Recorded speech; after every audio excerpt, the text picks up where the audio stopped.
Bonsoir à tous, bienvenue sur Monaco Info pour une nouvelle édition marquée ce soir par les obsèques de Didier Guillaume. 500 personnes se sont réunies en la cathédrale de Monaco pour rendre un dernier hommage au ministre d'État, dont le prince Albert II et le président français Emmanuel Macron. Tous ont évoqué la mémoire d'un homme de valeur et qui aura marqué de son empreinte les différentes responsabilités qu'il aura occupées, dont celle de chef de gouvernement à Monaco. Nous l'évoquerons dans quelques instants. Le coup d'envoi de la 93e édition du Rallye Monte-Carlo donné depuis la place du Casino. 68 équipages se sont élancés direction les Alpes de Haute-Provence pour la première spéciale. Et puis nous reviendrons sur la 5e édition de la Fighters Cup. Ce match de football aura rassemblé d'anciennes gloires du ballon rond pour soutenir la lutte contre le VIH-Sida. Les obsèques de Didier Guillaume ont eu lieu aujourd'hui en fin de matinée en la cathédrale de Monaco. 500 personnes étaient réunies pour rendre un dernier hommage au ministre d'État disparu le 17 janvier dernier. Parmi elles, notamment, son Altesse Sérénissime, le prince Albert II et le président français Emmanuel Macron, rassemblés autour de la famille de Didier Guillaume. Fabien Bonilla, Camille Caloni, Thomas Deus et Louis Borgia. Une cérémonie poignante, bouleversante. La cathédrale était remplie de personnes voulant rendre un dernier hommage à cet homme parti vers l'au-delà, à commencer par le prince Albert II et son épouse, le président Emmanuel Macron, l'ancien Premier ministre Édouard Philippe, sa famille évidemment, ainsi que des personnalités monégasques et plus largement de France au vu de son dévouement au service des autres durant toute sa carrière politique. Avant d'entrer dans la cathédrale, Monseigneur Dominique-Marie David, habillé en violet pour exprimer le deuil, fait une première prière devant le cercueil de Didier Guillaume. Accorde-lui, Seigneur, l'éternel repos, et que brille à ses yeux la lumière sans déclin. Didier Guillaume, un homme franc, direct, engagé, le président français, lors de son discours, lui a rendu hommage. Il y avait en Didier Guillaume un alliage unique d'enracinement, de volonté, de générosité projetée vers des idéaux. Nous avons tous l'image de lui, regard clair et visage décidé, là, solide. Ici, vous aviez retrouvé un ami de tant de décennies, un compagnon, un prince. Et je sais, Monseigneur, votre douleur aujourd'hui. Vous avez toujours vu vaste, Didier, toujours rêvé haut. Et le chagrin qui aujourd'hui étreint deux peuples est à la hauteur de ce que vous étiez. Homme d'attachement, homme d'engagement, ami de fidélité, mari et père. Merci Didier et adieu. À la suite, le prince Albert II a également pris la parole. Passionné, Didier Guillaume l'était.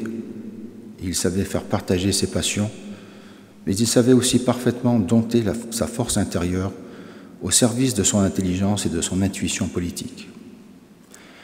Car dans l'extrême loyauté vis-à-vis de l'orientation qui lui était donnée, il prenait le temps d'écouter avant de décider avec discernement, autorité et justesse.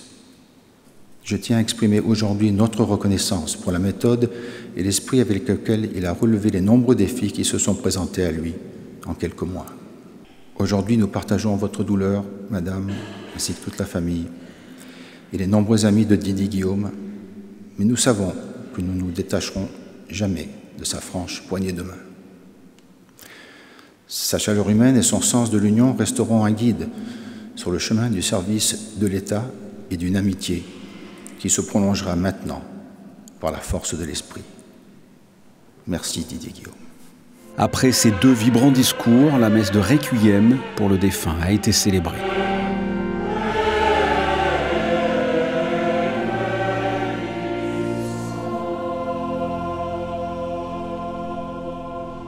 Nous te supplions humblement pour ton serviteur Didier que tu as appelé à toi. Sur le cercueil, ces décorations, dont une qui a été remise la veille à son épouse, le souverain a nommé mercredi Didier Guillaume commandeur dans l'ordre de Saint-Charles à titre posthume. En seulement 4 mois, le ministre d'État aura marqué de son empreinte la principauté. Après ses obsèques, le corps de Didier Guillaume sera ramené à Bourg-de-Péage, où une cérémonie aura lieu samedi matin. À nos prières, Seigneur, ouvre à ton serviteur les bras de ta miséricorde et les portes de ton paradis, par le Christ notre Seigneur. Amen.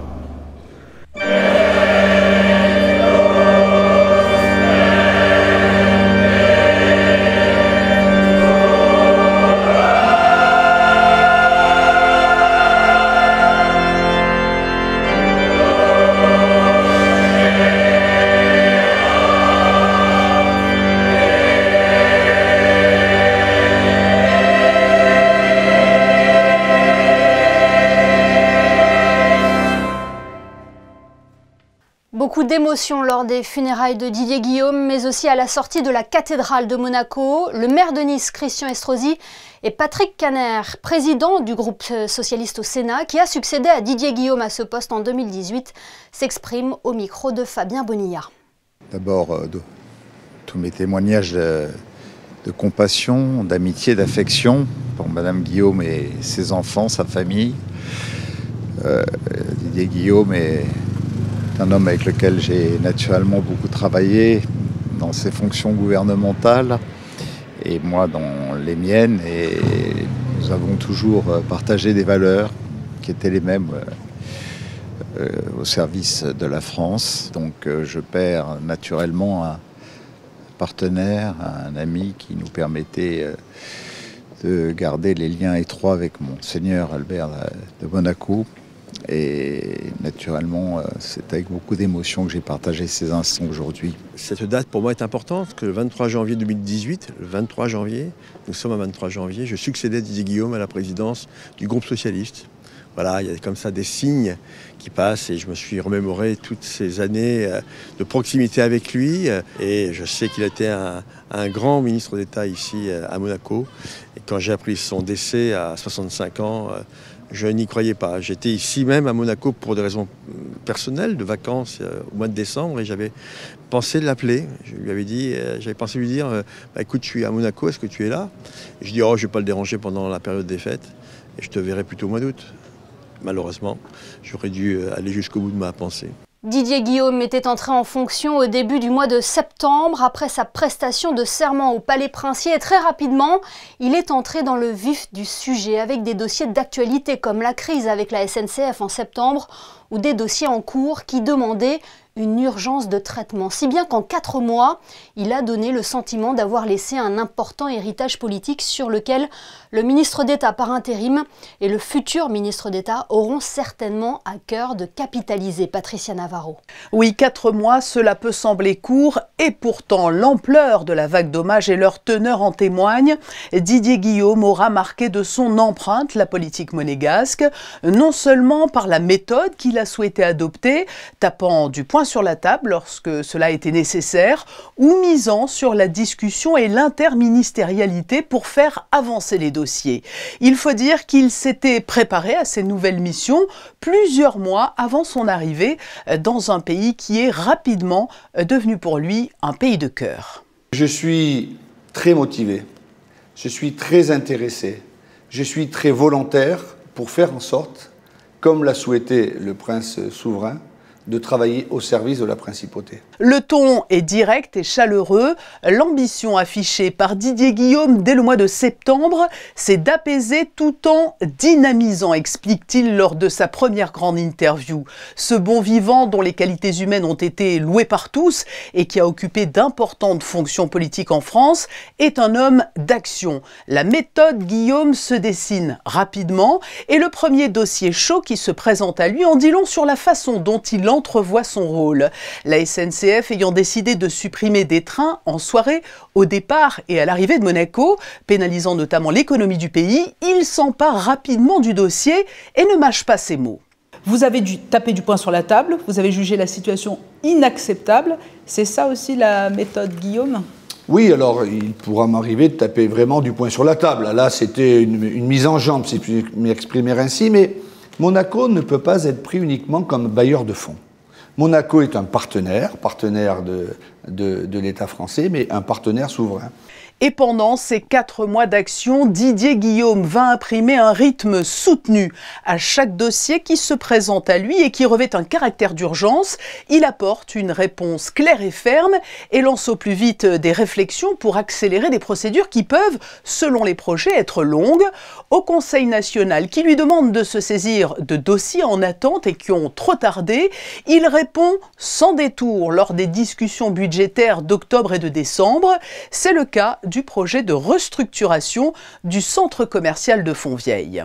Notre ambition partagée est la livraison d'un centre commercial restructuré et de grande qualité, véritable lieu de vie et d'animation pour la population. Et je vous confirme qu'avant le 30 juin, enfin avant l'été, au printemps, nous aurons une réunion ensemble pour vous parler du contrat, pour vous parler du plan, et pour parler de la mise en place d'un centre commercial rénové et restructuré. Didier Guillaume affiche la même détermination pour le projet du centre de traitement et de valorisation des déchets.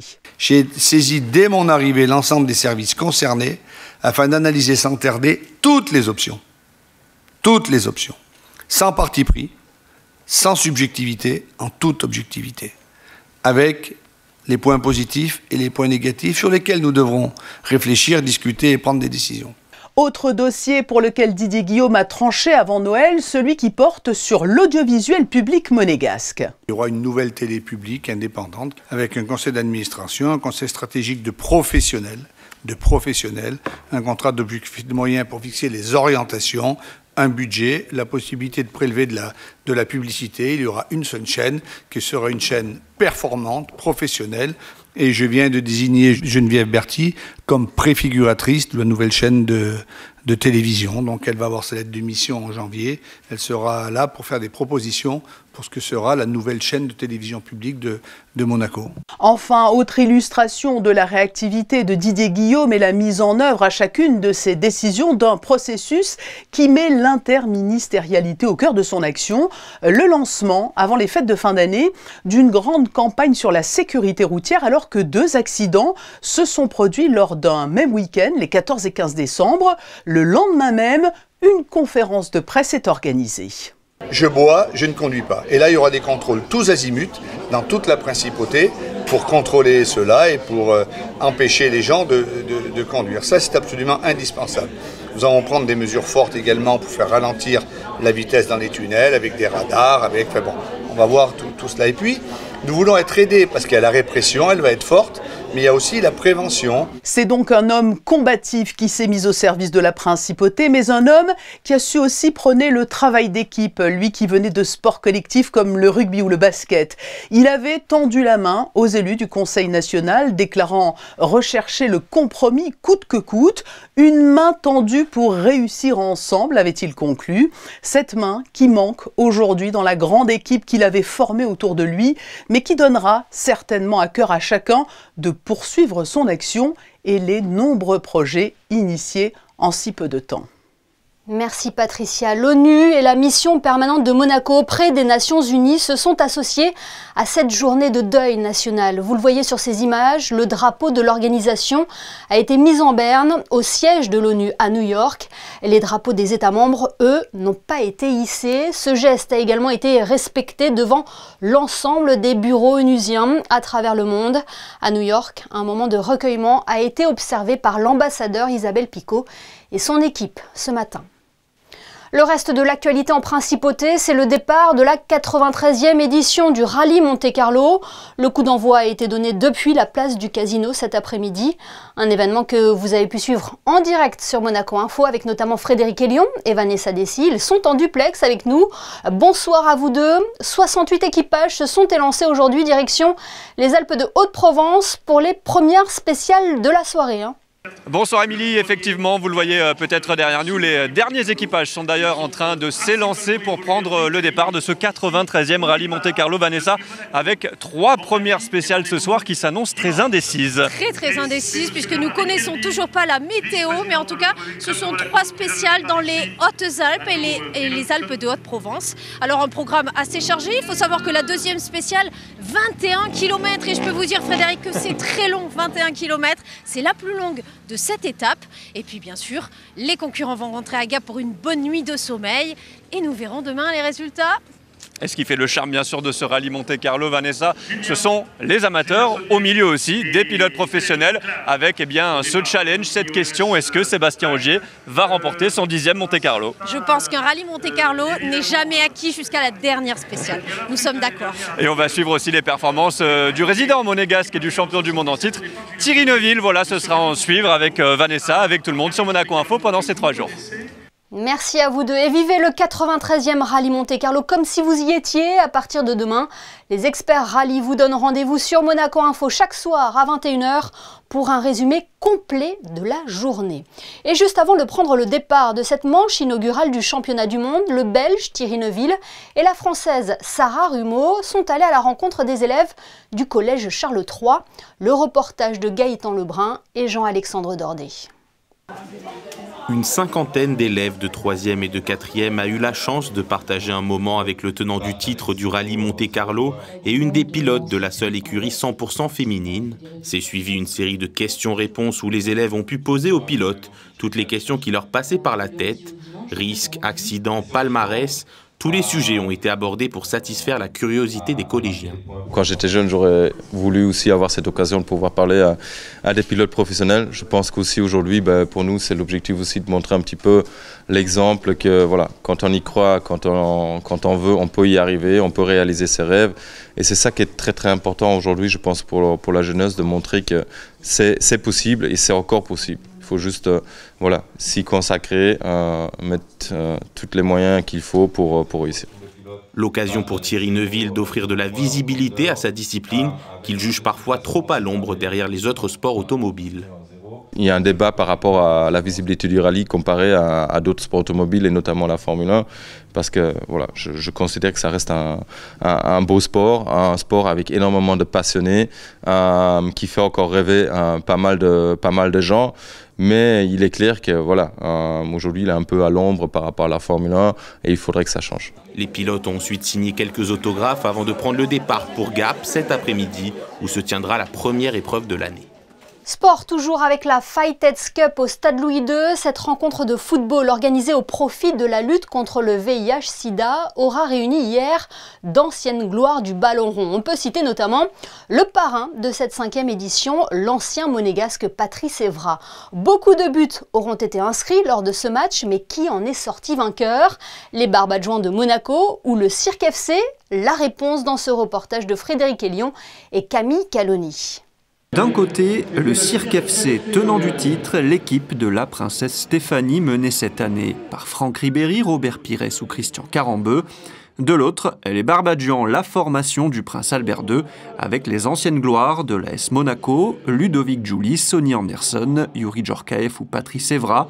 Tous étaient réunis à l'occasion de la 5e édition de la Fighteds Cup au Stade Louis de mercredi soir. Un match pour la bonne cause, pour soutenir la lutte contre le VIH, organisé en marge du Festival international du cirque de Monte-Carlo.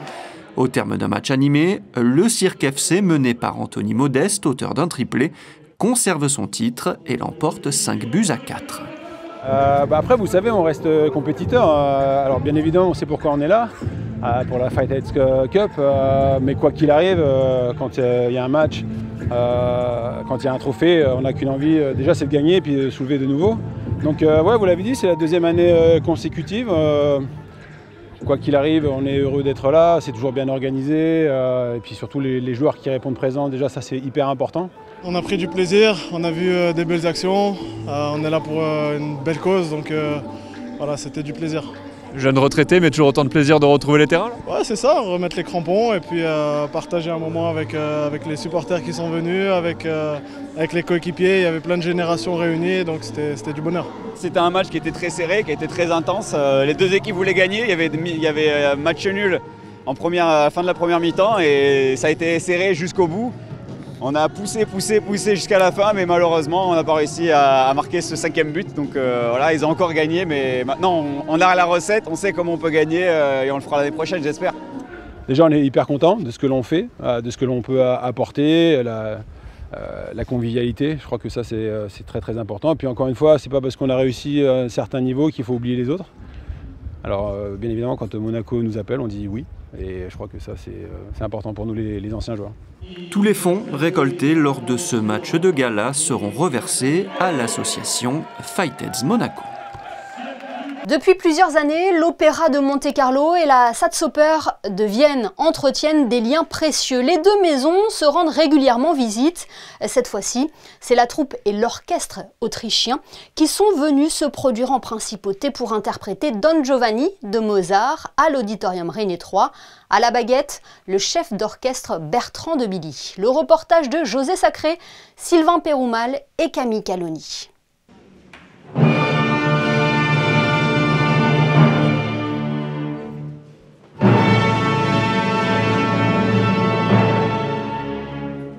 Dans le cadre du festival Mozart à Monaco, proposé par l'Orchestre Philharmonique de Monte-Carlo, l'Opéra de Monte-Carlo a invité le dimanche 19 janvier la troupe et l'orchestre de la Staatsoper de Vienne pour une représentation unique de Don Giovanni de Mozart en version semi-scénique, c'est-à-dire que les interprètes chantaient devant l'orchestre, jouaient la comédie avec quelques éléments de costume.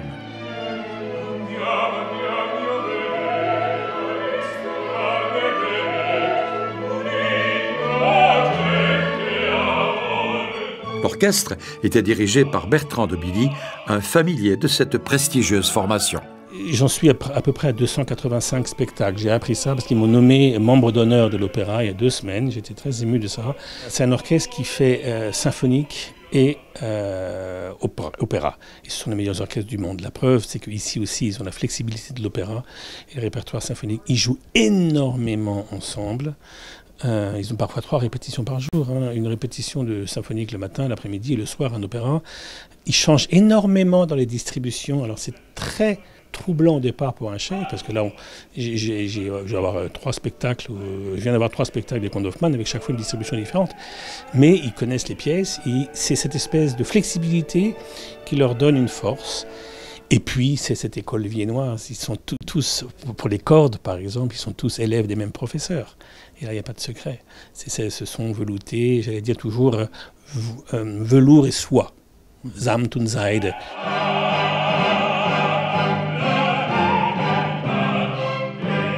Rappelons que les 24, 26 et 28 janvier, l'Opéra de Monte-Carlo présente une autre œuvre de Mozart, la Clémence de Titus, avec Cecilia Bartoli. L'Académie René III proposait mercredi soir un concert des ensembles. Il a rassemblé un grand nombre d'élèves pour présenter un programme axé sur des répertoires classiques et baroques. Certains d'entre eux avaient un peu plus le trac car ils ont été évalués lors de ce concert. Se produire sur scène fait en effet partie de leur parcours pédagogique. Intéressons-nous à présent à un objet, le calice. Celui présenté à la bibliothèque irlandaise Princesse Grace est d'une rareté exceptionnelle. Il date de l'époque médiévale. Une conférence lui était consacrée mercredi soir sur le Rocher. Fabien Bonilla et Julien Logier vous livrent plus de détails.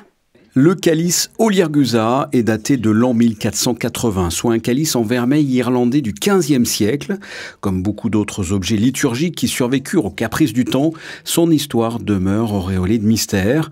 Ce calice est resté dans l'ombre pendant des années jusqu'à ce qu'un homme d'affaires irlando-américain en ait fait l'acquisition lors d'une vente aux enchères. Et ce calice était ce mercredi à la bibliothèque irlandaise Princesse Grace à l'occasion d'une conférence. C'est intéressant parce que effectivement nous avons ici à la bibliothèque Princesse Grace un certain nombre de personnalités qui viennent, que ce soit des universitaires, des auteurs ou des historiens, qui viennent présenter des sujets spécifiques.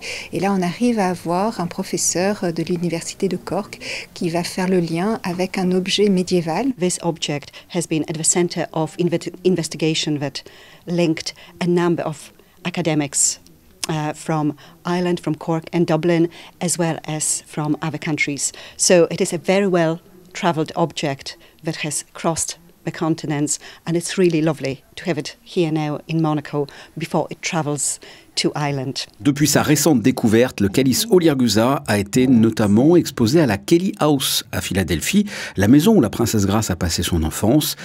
Le calice a servi pour célébrer la messe en la chapelle palatine du palais princier le 12 janvier. Il s'agit de la première fois que cette coupe religieuse est utilisée en Europe depuis des siècles. La conférence donnée par le docteur Malgorzata Doughton était l'occasion d'en savoir plus et d'admirer ce calice de près avant qu'il ne soit exposé dans le cadre d'une exposition permanente en Irlande, à l'abbaye de Kilmore, emblématique monastère bénédictin situé dans le Connemara. Ce journal est à présent terminé. Merci de nous avoir suivis. Dans quelques instants, vos prévisions météo.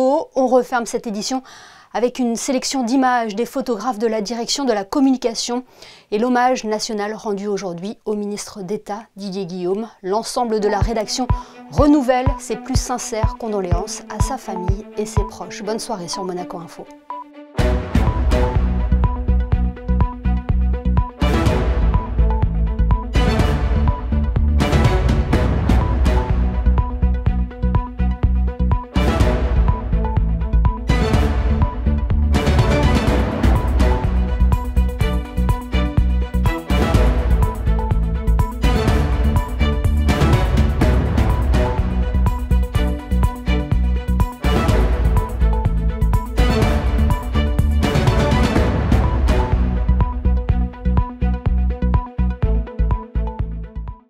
Retrouvez la météo avec Suisse Courtage, le spécialiste de l'assurance à Monaco depuis plus de 35 ans. Notre expertise à votre service. Bonsoir à tous, profitez-en demain, le soleil fera son grand retour, mais attention, son apparition sera de courte durée car le ciel devrait se couvrir dès samedi. Pour la journée de vendredi, en tout cas, une belle lumière et des températures de saison sont au programme. 7 degrés le matin et 12 degrés l'après-midi. Et puis, nous aurons une pensée pour les François, un prénom qui à l'origine renvoie au peuple des Francs qui a donné son nom à notre voisine la France. C'était la météo avec Suisse Courtage, le spécialiste de l'assurance à Monaco depuis plus de 35 ans. Notre expertise à votre service.